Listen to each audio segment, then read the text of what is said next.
नमस्कार दोस्तों, मैं अविनाश दास रेशनल कबीर यूट्यूब चैनल में आप सबका हार्दिक स्वागत करता हूं।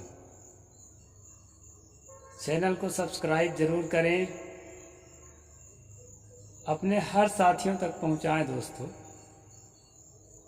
पूरा संसार को जागृत कर सकें यह संभव नहीं है। मैं ये जानता हूं दोस्तों कि मेरे चैनल के और मेरे जैसे जो तर्कवादी चैनल हैं, विज्ञानवादी चैनल हैं, उसके देखने वाले हमेशा दुनिया में कम रहे हैं। साथियों, मैं इसलिए चैनल क्रिएट नहीं किया कि बहुत सारे जो दर्शक हैं मेरे प्रोग्राम को देखें और देख करके जो है मुझे बहुत सारा लाभ मिले। साथियों, मैं दिल की बात बताता हूँ आज कि मैंने चैनल किस लिए क्रिएट किया। आने वाली पीढ़ी, जागृत पीढ़ी, सत्य के पिपासु पीढ़ी और सत्य को समझने वाली पीढ़ी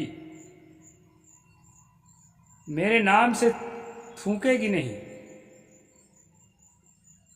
कि पढ़ लिख करके बातों को समझ के इसके बाद भी सच्चाई को छुपा करके हमारे चाचा ने रखा, हमारे ताऊ ने रखा, इसने सच्चाई को बताया नहीं बल्कि झूठ परोसता रहा। इस तरह से दोस्तों आने वाली पीढ़ी हमारे नाम से नहीं थूकेगी, क्योंकि मुझे पूरा विश्वास है 60 साल, 70 साल, 100 साल के अंदर अंदर ये जागृति बहुत बड़े पैमाने पर होने वाली है। ये पक्का है। साथियों, एक वर्ग ऐसा है जो सच्चाई को छिपाने के लाख प्रयास करता है। भारत के राष्ट्रपति रहे हुए डॉक्टर राधाकृष्णन, जिन्होंने इंडियन फिलॉसफी नाम की किताब लिखी, उस किताब में उन्होंने लिखा था कि ऋग्वेद की रचना ईसा पूर्व 1500 वर्ष और जो है इससे ज़्यादा मानने की उसकी क्या आवश्यकता है, ऐसा भी लिखा उन्होंने। साथियों, जांच करते करते हमारे तर्कशील रैशनल साथियों ने यहाँ तक पहुँचा कि 1464 ईस्वी सन 1464 में पहली बार ऋग्वेद, जो सबसे पुराना वेद है, वो कागज में छपा और यूनेस्को जो पूरे दुनिया के हेरिटेज को संरक्षण करने का संस्था है, भारत सरकार से अपने धरोहर, जो खास धरोहर की मांग किया, तो उनमें से ऋग्वेद एक था। और दोस्तों 1464 की छपी हुई किताब उन्होंने जमा किया, उसके पहले की कोई किताब मौजूद नहीं। बहाना बना दिया गया है कि हमारे पुरखे जो हैं अनपढ़ गंवार थे, ये सब बातों को मौखिक याद करके पीढ़ी दर पीढ़ी ढोते रहते थे। साथियों, जब सिंधु घाटी सभ्यता की खुदाई के द्वारा जब खोज हुई, सर कनिंघम के द्वारा, उनके नेतृत्व में, तो पता चला कि 5000 साल पहले एक सभ्यता थी जो अत्यंत उन्नत सभ्यता थी, और उस सभ्यता के लोग जो थे वो आज के सभ्यता से भिन्न थे। उनको तोड़ा गया, उजाड़ा गया या किसी तरह तहस नहस किया गया। एकदम स्पष्ट तो नहीं आया दोस्तों कि प्राकृतिक आपदा के कारण खत्म हुआ कि मनुष्यों के द्वारा, इन्वेंशन के द्वारा खत्म हुआ, इसको एकदम तय नहीं किया जा सका। तो ब्राह्मण लेखकों ने लिखा कि जब आर्यन इन्वेंशन आए और जो है आक्रमण किए तो उन्होंने तोड़ा था, यानी हमारे पुरखों ने तोड़ा था और तोड़ करके जो है अपनी वैदिक सभ्यता जो है स्थापित किया। अब साथियों, ईसा से 1500 वर्ष पहले की बात लिख रहे हैं डॉक्टर राधाकृष्णन, और ये वैदिक सभ्यता को बताते हैं कि सिंधु घाटी सभ्यता को तोड़ करके हम बनाए हैं, जिसका काल जो है ईसा पूर्व 5000 साल हो रहा है। इसलिए दोस्तों, अभी नई शिक्षा पद्धति में उस सिंधु घाटी सभ्यता के काल से मिलता हुआ ऋग्वैदिक काल लिख करके विद्यार्थियों को पढ़ाने की साजिश शुरू हो गई। तो ये जो है नकली संस्कृति को थोपने के लिए और अपने काल्पनिक संस्कृति को थोपने के लिए, हमारी अगली पीढ़ी में थोपने के लिए जब इतना प्रयास किया जा रहा है, तो हम लोगों का कर्तव्य क्या है, ये आपको विचार करना पड़ेगा। मैं सिर्फ रेशनल लोगों के लिए वीडियो बनाता हूँ, आम आदमी शायद मेरी बात समझ नहीं पाता हो। साथियों, सबको एक्टिव होना चाहिए और इस बात को जो है जिंदा रखना चाहिए, तर्कशीलता को, वैज्ञानिक सोच को जिंदा रखना चाहिए, ताकि अगली पीढ़ी को बेवकूफ़ न बनाया जा सके। पहले नरम नरम चीज़ें परोसी जाती है, फिर उसके खुराक को देखते हुए, उसके ब्रेन वॉश को देखते हुए वो कितना सक्षम है और कितना जो है हमारे अंधविश्वास को स्वीकार कर सकता है, कितना अंधेरे में उसको ले जा चुके हैं। अभी कुछ दिख तो नहीं रहा है। जब तक थोड़ा कुछ दिखेगा तब तक दोस्तों उसको ऐसी चीज़ बताएंगे ताकि वो स्वीकार करे। इसके बाद आखिरी में वो चीज़ें बताएंगे जो धर्म के नाम से स्वीकार करने के लिए वो विवश होगा। आज देश में बाबा साहेब डॉक्टर अम्बेडकर के संविधान लागू है दोस्तों, इसलिए इसका इतना खुल करके हम बात कर पा रहे हैं। नहीं तो मनु ने तो यहाँ तक कहा, यदि अहंकार बस किसी ब्राह्मण को धर्म का उपदेश करे तो राजा उसके मुख और कान में खौलता हुआ तेल डलवा दे। शूद्र के लिए, ओबीसियों के लिए लिखा है दोस्तों, हमारे सभी लोगों के लिए, कि यदि जो है अपने ज्ञान के अहंकार में आकर के ज्ञान की बातें ब्राह्मणों से हम कहें, तो राजा जो कानून का रखवाला था उस समय पर, उस समय जज नहीं होते थे, राजा ही जजमेंट देता था। तो राजा के लिए ब्राह्मण ने लिखा, मनु ने लिखा कि खौलता हुआ तेल उसके मुंह में और कान में डलवा दे उस शूद्र को जो ज्ञान की बात बताए। हम लोग ज्ञान की बात बताने वाले हैं। साथियों, यदि शूद्र द्रोह से ब्राह्मण आदि द्विजातियों का नाम और जाति ग्रहण पूर्वक बुरी बात कहे तो जलती हुई 10 अंगुल का लोह सलाका उसके मुख में डाल देनी चाहिए। ये 8वां अध्याय में है ये सारी बातें। लोह सलाका का मतलब होता है राड को आग में गर्म करके उसके मुंह में डाल दो, यदि वो जाति सूचक शब्द बोलता है। गुस्सा में कभी बात बिगड़ गई तो हो जाता है, ब्राह्मण भी जाति सूचक शब्द बोल देता है, शूद्र भी जाति सूचक शब्द बोल देता है गुस्सा में। बस उतना अपराध के लिए ब्राह्मण के मुख में तो लोह सलाका डालने की बात नहीं कही गई है, बल्कि तुलसी ने तो यहाँ तक कह दिया कि सापत ताड़त परुष का हंता भी पूजस गाँव ही संता। संत तो ये कहते हैं, राम जी कह रहे हैं कि अगर श्राप देता हो, आपको पीटता हो, आपको गाली देता हो, आपको किसी भी तरह से अपने दुष्चरित्र का आचरण कर रहा हो, लेकिन उसके चरणों की पूजा करो। लेकिन शूद्र यदि जाति सूचक शब्द बोल दिया तो लोहे का राड गर्म करके उसके मुख में डाल देना चाहिए। इस प्रकार के दोस्तों हिंदू राष्ट्र का कानून है और आप हिंदू राष्ट्र की तरफ अग्रसर हो रहे हैं। इसलिए मैं मनुस्मृति का स्ट्रीम करता हूँ।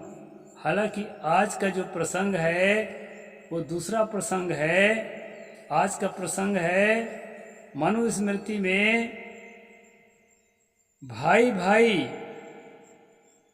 माता पिता के नहीं रहने पर किस तरह से संपत्ति का बंटवारा करें, इस संबंध में दोस्तों आज का प्रसंग है। तो इसको भी मैं थोड़ा सा कहूँगा। खास बात मैं ये कह रहा हूँ दोस्तों कि हम लोगों को जो है अगली पीढ़ी के लिए स्पष्ट अभी मनुस्मृति को सिलेबस में शामिल करने की जो बात हो रही है, यदि खुदा न खास्ता शामिल किया तो जिस प्रकार मैं यूट्यूब में ये स्पष्ट पढ़ करके आपको सुनाता हूँ, इस प्रकार से कोई नहीं सुनाएगा दोस्तों। बल्कि क्या करेंगे, लाग लपेट करके कितने श्लोकों को छिपाएंगे, कितने श्लोकों का आड़ा तिरछा अर्थ करेंगे, जैसे रामचरितमानस का कर रहे थे अभी। सकल ताड़ना के अधिकारी उसको ताड़ना के अर्थ शिक्षा बना रहे थे। इसी तरह दोस्तों जो बात फंसेगी, जो बात जो है मानवता के खिलाफ जाएगी, उसके आड़ा तिरछा अर्थ करके आप लोगों को पढ़ाया जाएगा।